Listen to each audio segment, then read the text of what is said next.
안녕하십니까, 하석엽입니다. 오늘은 대통령께 아뢰오 대한민국에도 정치가 있습니까? 라는 이야기를 진행해 볼까 합니다. 우선 본론으로 들어가기에 앞서서 어떤 유명한 책의 한 구절을 함께 읽어보시겠습니다. 물질적인 부에는 한계가 있어서 모든 사람의 욕구를 만족시킬 수는 없는 것이다. 결국 사람들 사이에서는 그러한 부를 확보하기 위한 경쟁과 불신이 생겨나고 그로부터 전쟁이 일어나게 된다. 그래서 인간 사회의 자연 상태란 항상 전쟁의 상태를 의미하게 된다. 이것이 만인의 만인에 대한 전쟁이다. 커먼웰스가 존재한다 하더라도 사람들은 무장을 하고 길을 떠나야 하고 밤에는 문단속을 하며 금고에는 자물쇠를 채워야 한다. 이런 상태에서는 노동을 할 의미가 사라진다. 노동을 해봤자 그 성과가 불확실하기 때문이다. 따라서 토지는 경작되지 않고 마침내 기술과 문예, 사회 등도 존재의 가치를 잃게 된다. 최악인 것은 끊임없는 공포와 폭력에 의한 죽음의 위험이 상존하게 되고 인간의 생활은 고독하고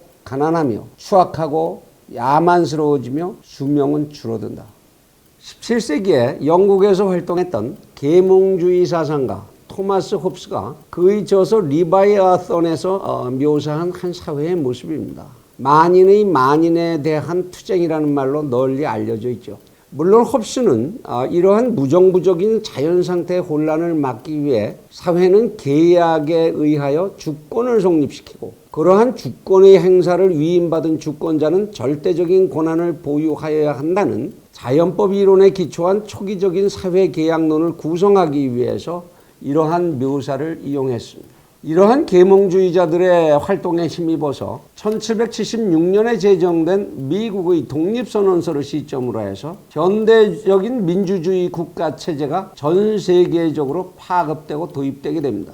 당연하게도 그때부터 전 세계의 정치는 하나같이 홉스가 묘사한 이러한 자연상태의 혼란을 극복하고 풍요롭고 질서가 안정된 사회의 건설을 목표로 삼게 됩니다.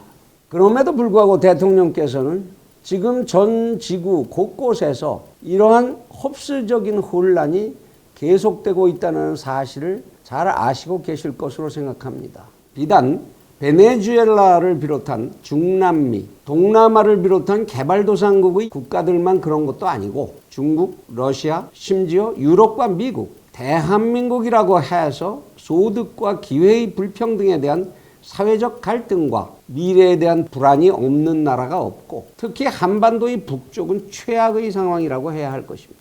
이러한 모습들을 보면 민주주의라는 명분이 만병의 묘약은 아닌 것이 틀림없는 것 아닌가 하는 생각을 하게 됩니다. 세상이 평화스러우려면 서로 다른 이기적 계산을 가진 사람들끼리라고 하더라도 어떻게든지 함께 살겠다는 목표를 명확히 하고 합의의 기술을 발전시켜 나가야 하는 것이겠습니다마는 대부분의 사회 집단은 그렇지 못해서 제 아무리 민주주의라는 명분을 내걸었다 하더라도 좀처럼 합의된 사회, 평화를 달성하는 사회, 평등을 달성하는 사회 이런 모습은 보기가 어렵습니다.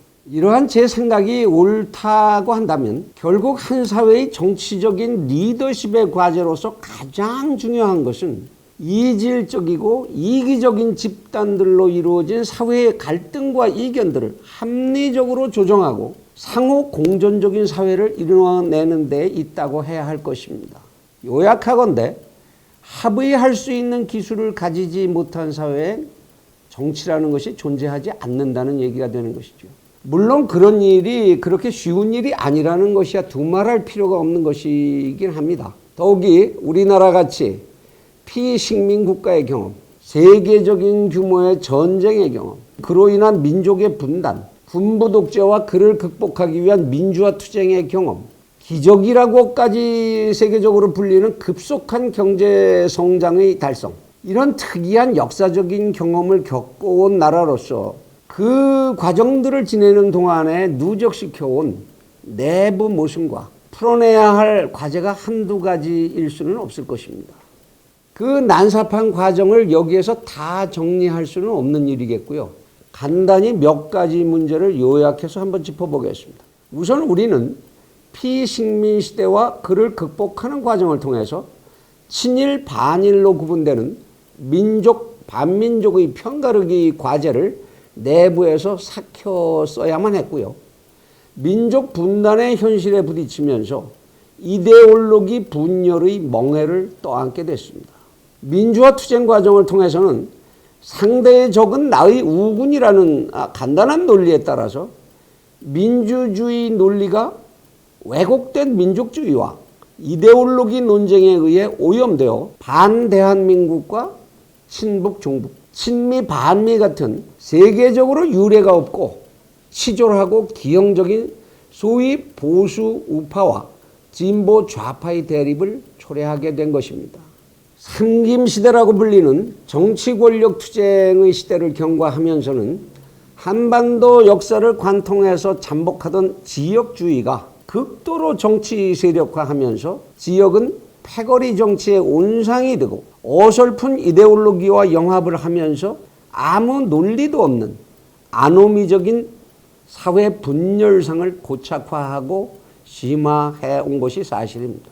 결국 오늘 대한민국의 정치는 이러한 비이성적인 기반 위에서 민족적이지도 이데올로기적이지도 가치관 선택의 문제도 아닌 오직 권력의 장악과 그를 도구로 한 상대 세력의 청산과 우군 세력의 이익과 기회의 독점이라고 하는 파렴치한 패거리 싸움, 그를 위한 작전의 무한순환에 덫에 갇혀버리고 만 것이 아닌가 싶습니다.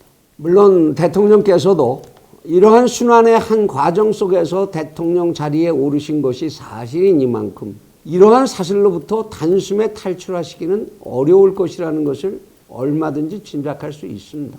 그러나 이제 대통령께서 보여주어야 하는 정치적 리더십의 목표는 앞의 논리와 같이 분명해지는 것이 아니겠습니까? 그건 두말할 것도 없이 어떻게 해서든지 이렇게 갈갈이 찢어진 사회를 통합해서 오로지 부국 강경의 나라를 만들어야 한다는 것일 것입니다. 그렇게 목표를 집중하시는 것만이 서로를 불공대천의 원수관계로 인식하는 정치적 악순환의 고리를 끊어버릴 수 있는 길이고 대통령의 임기가 끝나신 뒤를 안전하게 보장할 수 있는 유일한 방법일 것으로 생각이 됩니다.